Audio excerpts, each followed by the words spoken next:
berceramah mau pakai bahasa Indonesia, bahasa Jawa apa bahasa Inggris? Bahasa Inggris, nantang perkara orang si bubut. Oke lah kalau begitu di sini. Gelar itu di Allah Subhanahu. Kasar banget. Orang Cilacap mah nyebut cokor food. Orang Cilacap. Dan nih ngomongnya berceramah mau pakai bahasa Indonesia, bahasa Jawa apa bahasa Inggris? Bahasa Inggris, nantang perkara orang si bubut. Oke lah kalau begitu. Gelar itu di Allah Subhanahu wa Ta'ala, the God who created human being and teaches them language, which has given grace also we can get together on the si bubut our beloved. May peace be always on the messenger of Allah Subhanahu wa Ta'ala, the noble human being and teacher of all people who follow his teaching and consistently forget Islam. We belong to the followers to get syafaat fi dunya hatal akhirah. Amin Allahumma. Sampai amin sambil keprok, emang tahu artinya? Makanya jangan nantang-nantang. Sallu ala Nabi Muhammad. Makanya kita di Indonesia disiplinnya amat sangat kurang. Padahal 88% kita agamanya Islam. Maka Kanjeng Nabi mengingatkan, barang siapa makan barang syubhat menjadikan hati gelap, dan siapa orangnya kebiasaan makan barang haram menjadikan orang yang makan haram hatinya mati. Orang kalau hatinya udah mati, jangankan kritik saran, hidayah dari Allah saja susah masuk ke hati yang udah kadung mati. Siapa orang yang hatinya kadung mati? Para pejabat yang pada korupsi, oknum-oknum yang koruptor, itu namanya orang yang kebiasaan makan barang haram, rata-rata hatinya mati. Bayangin, korupsi kok 300 triliun. Mohon masih ada tambahnya, nambah-nambah terus tuh. Kadang kita lihat barang duit 1 miliar aja belum pernah weruh bentuknya kayak ngapa. Ya enggak Bu? Lo korupsi kok 300 triliun lebih, 300 triliun lah ditangkap polisi cuman cengar-cengir, dibawa kejaksaan agung malah sarang heo. Boro-boro punya rasa malu, takut pun nggak punya. Itu kan karena kebiasaan makan barang haram. Maka saya ngingetin, saling mengingatkan lagi. Suami ibu entah jadi pedagang, petani, kuli bangunan, tukang rongsok, itu bukan pekerjaan nista. Halo, halo, saya ulang sekali lagi. Walaupun suami ibu, bapak-bapak sekalian, saya lihat nih ireng-ireng kabeh kayak kuhune.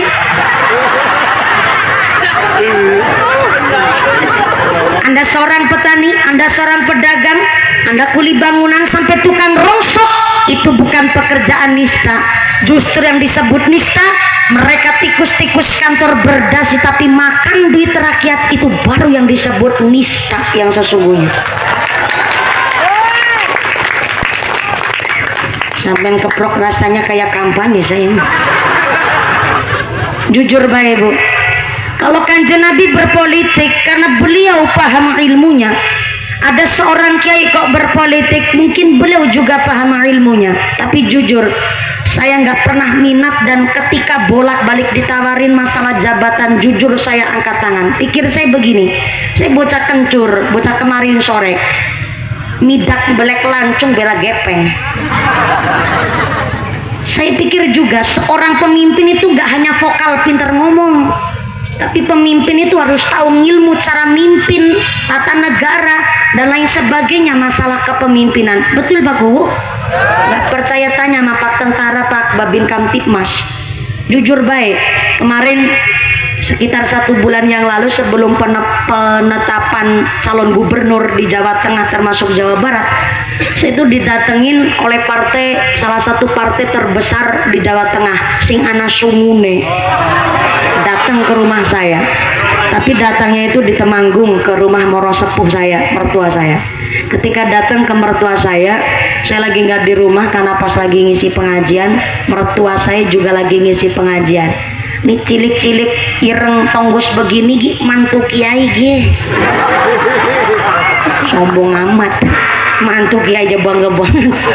Dan ternyata yang di rumah memang cuma ada suami saya, dan perwakilan partai ini ngomong begini sama suami saya, Mas Fitro, kami diutus oleh pimpinan partai untuk melamar Mbak Mumpuni, meminang Mbak Mumpuni, akan kami jadikan sebagai calon wakil gubernur Jawa Tengah, mendampingi salah satu calon gubernur dari Panglima TNI Purnawirawan.